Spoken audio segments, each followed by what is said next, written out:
many of you know, I am very much anti anything political. And so I'll preface this with saying that the purpose of what I'm going to say today has nothing to do with the politics of any movement, group, leader, activist at all. But it has everything to do with the misinformation that continues to spread through our communities like wildfire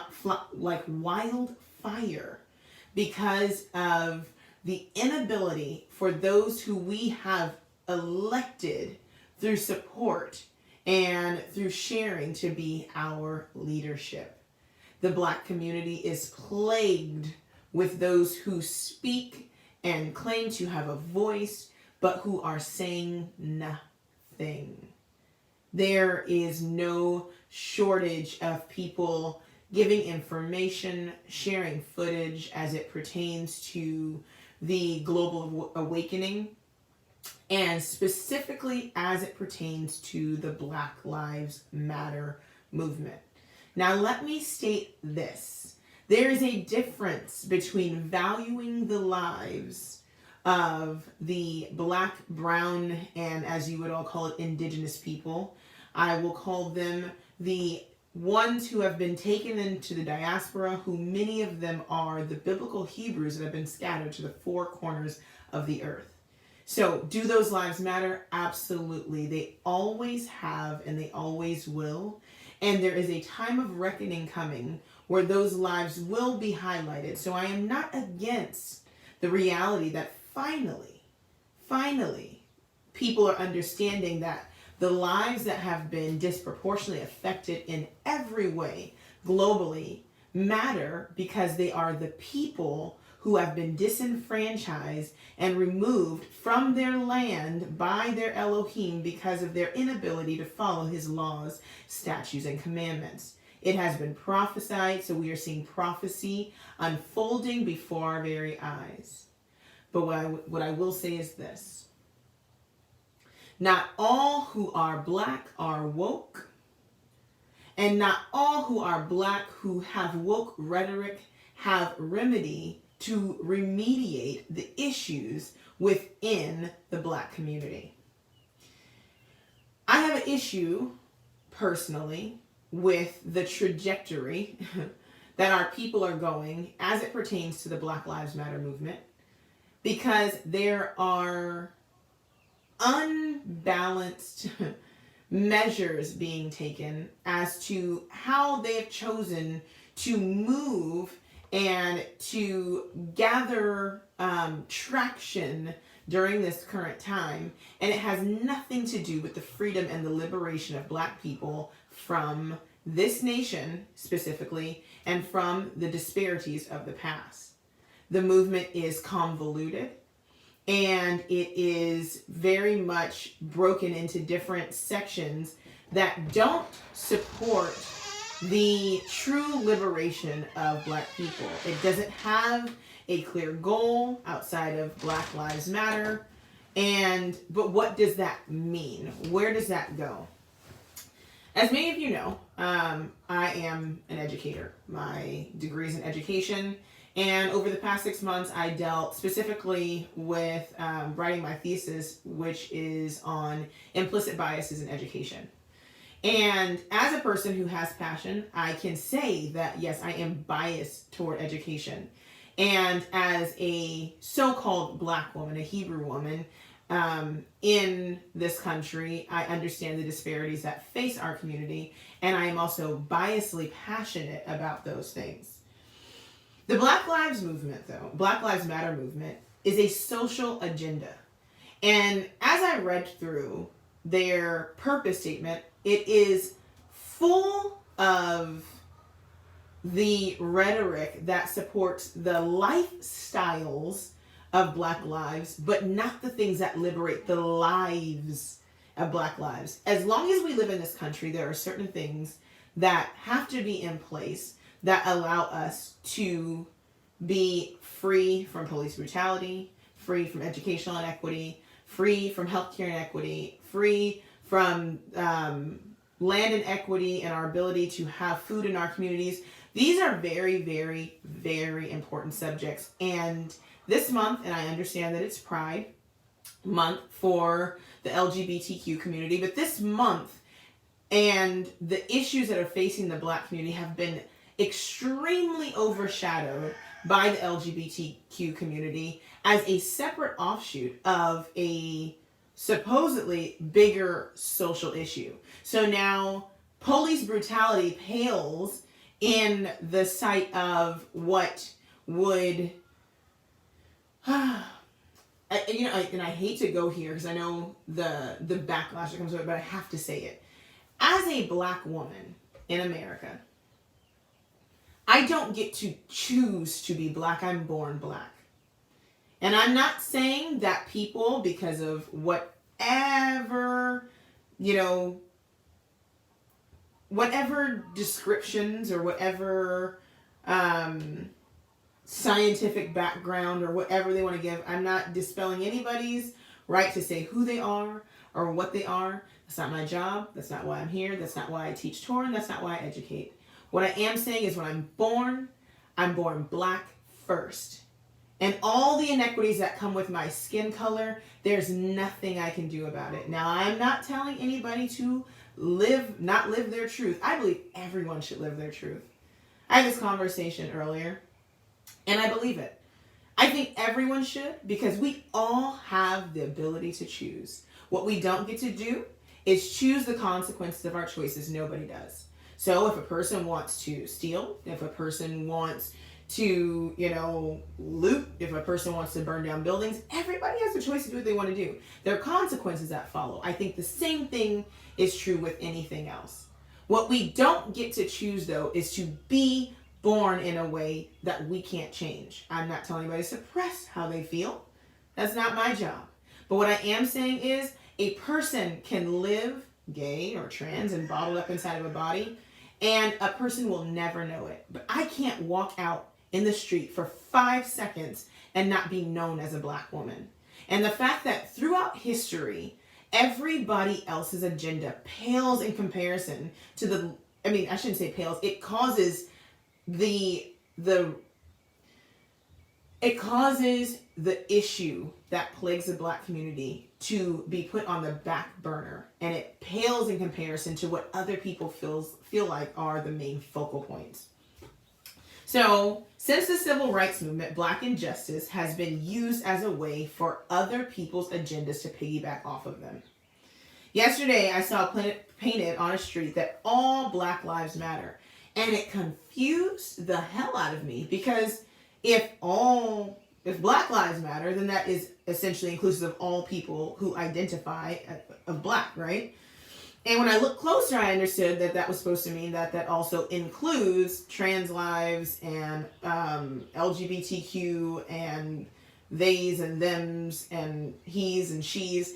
And I got so perturbed that, one, the focus was taken off of police brutality and the issues that plague the Black community that don't have the traction within the Black community. If we are separating our Black community into these other categories, you all have support from the groups that you've chosen to identify and chosen to graft yourself into. In this country, Black people are disproportionately affected because they have disobeyed the laws, statutes, and commandments of the Most High. So then taking and not highlighting the reality of the disparity of Black people and then shifting it towards something that directly goes against what Black people should be doing and should be focusing on only further promotes the disproportionate effects of everything on Black people. When we move away from the law, statutes, and commandments of our Most High and move into what would be considered a free and lewd and lascivious and unbridled reality, then what do we think is going to happen? We talked about it yesterday a little bit in the lesson. We talked about how it's so easy to pacify Black. We don't ask for anything. The stuff we're asking for to be identified as them, us, they, or other. People have been gay forever. So you're asking for something that you could very well do on your own. What we need though is freedom and liberation. And because we get so taken off course by the personal desires, one, that have nothing to do with all. So we would take the focus off of the all, we're all black, and then put the focus onto a group of those of us who are black. Does that make any sense? It makes no sense. And the reason why it makes no sense is because the movement is convoluted from the beginning. The movement is set up to dismantle families, to dismantle normative thinking about heterogeneous relationships, to dismantle the family nucleus and what family structure looks like. All the things that we need in place in the black community to mitigate the issue that exists in the black community. We need families. We need black solidarity. We need all these things. And then you put those of us who want to rebuild our culture and want to rebuild our community to the side for a subgroup that doesn't make any sense. Here are some focuses that should have come after police brutality, after we got the world's attention on us. First of all, who are we? Who are we? Why are blacks disproportionately affected? We don't ever ask the right questions.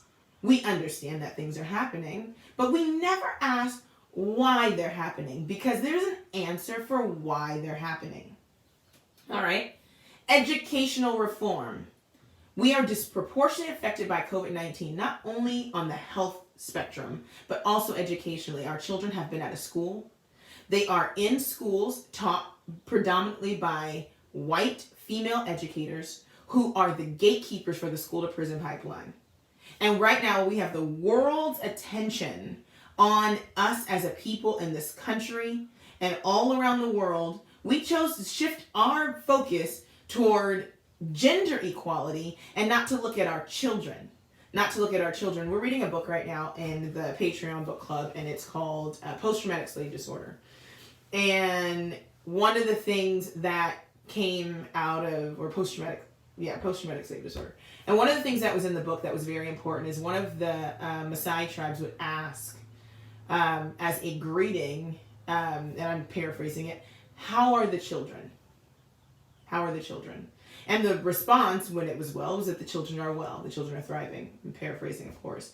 But right now, we're so messed up as a people that we're focusing on us as adults and us, and we're focusing on reacting to what's happening, and we're not being proactive.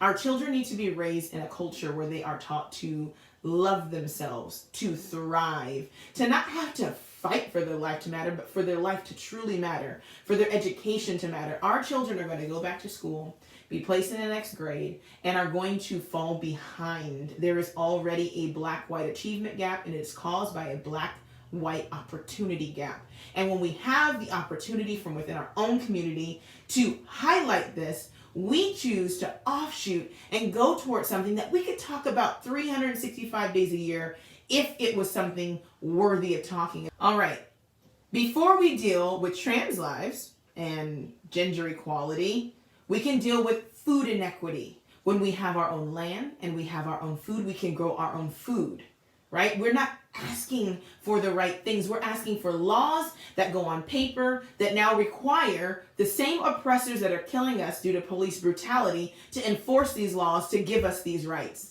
We're asking for laws to be put on the books, to be voted for and voted on by elected officials who we know are bought out by lobbyists. But if we had our own land and we were growing our own food, then we would have rights and power to affect change within our community, but we won't ask for that. We would rather spend the month of June marching around with rainbow flags of condemnation and not highlight the issues that are truly important to us and our people.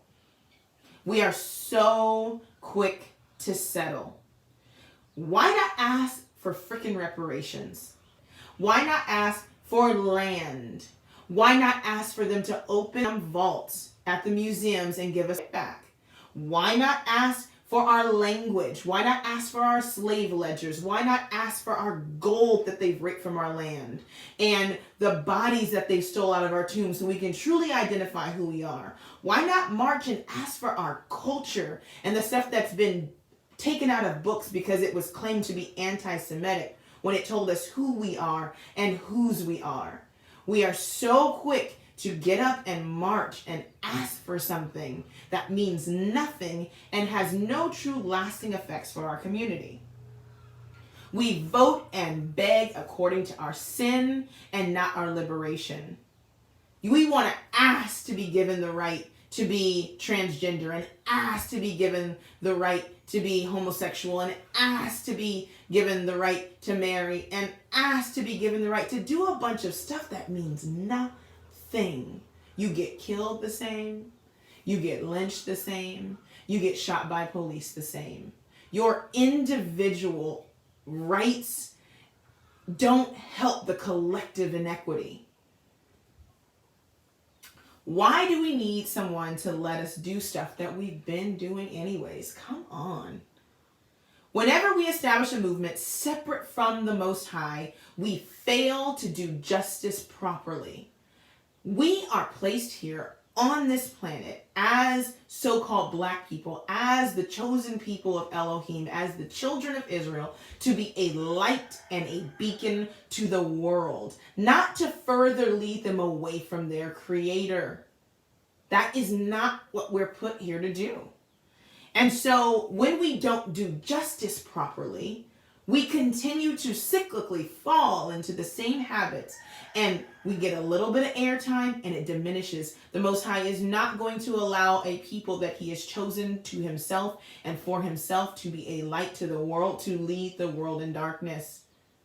So because the powers that be know that, they give you legislation and they give you these pacifier laws and they paint streets with rainbow flags and let you put all on the front of things because you feel like you've made headway, when in reality you just set us back another 400 years. Let's hear what the Word says. Because whether or not you agree with Scripture, you're living it out. You're fulfilling prophecy, whether it's in a negative or a positive. You have a responsibility, and your responsibility is to awaken your people and draw them back to their Creator so that we can get His instructions and live out a life that truly liberates our people, that gives us our own land where we can make our own rules. But we don't want to have our own land and our own rules because we want to do we can't do there. So you would rather stay within the land of your oppressor and beg for crumbs from the master's table than to have your own and to fall in line with your Creator. Micah chapter 6 says, "Hear ye now what Yahuwah saith. Arise and contend thou before the mountains, and let the hills hear thy voice. Hear ye, O mountains, the Yahuwah's controversy, and ye strong foundations of the earth, for Yahuwah hath a controversy with his people, and he will plead with Israel. O my people, what have I done unto thee? And wherein have I wearied thee? Testify against me. For I brought you up out of the land of Egypt, out of the house of bondage, and redeemed thee out of the house of servants. And I sent before you Moses, Aaron, and Miriam. O my people, remember now what Balak king of Moab consulted, and what Balaam the son of Beor answered him from Shittim unto Gilgal, that ye may know the righteousness of Yahuwah. Wherewith shall I come before Yahuwah and bow myself before the high Elohim? Shall I come before him with burnt offerings, with calves of a year old? Will Yahuwah be pleased with thousands of rams, or with 10,000s of rivers of oil? Shall I give my firstborn for my transgression, the fruit of my body for the sins of my soul?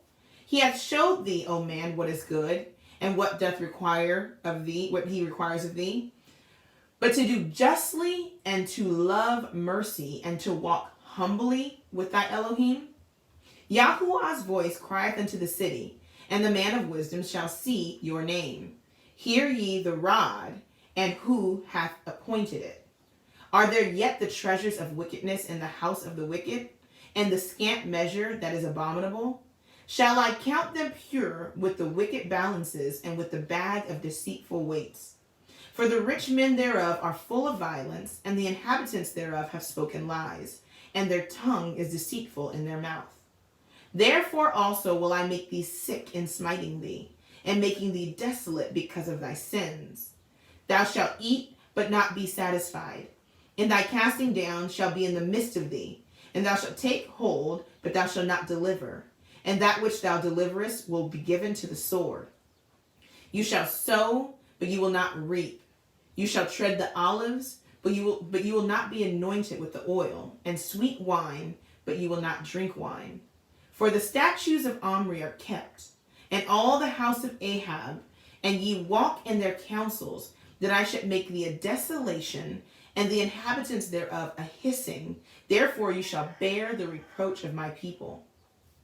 Deuteronomy 10, verse 12. And now, O Israel, what does Yahuwah your Elohim ask of you but to fear Yahuwah your Elohim by walking in all his ways, to love him, to serve Yahuwah your Elohim with all your heart and with all your soul. Deuteronomy 30 and 15.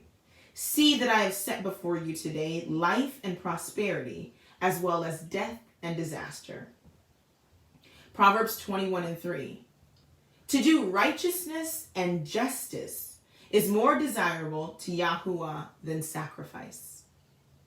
Ecclesiastes 12 and 13. When all has been heard, the conclusion of the matter is, fear Elohim and keep his commandments, for this is the duty of all men. And last, Isaiah 56 and 1. This is what Yahuwah says. Maintain justice and do what is right, for my salvation is coming soon, and my righteousness will be revealed.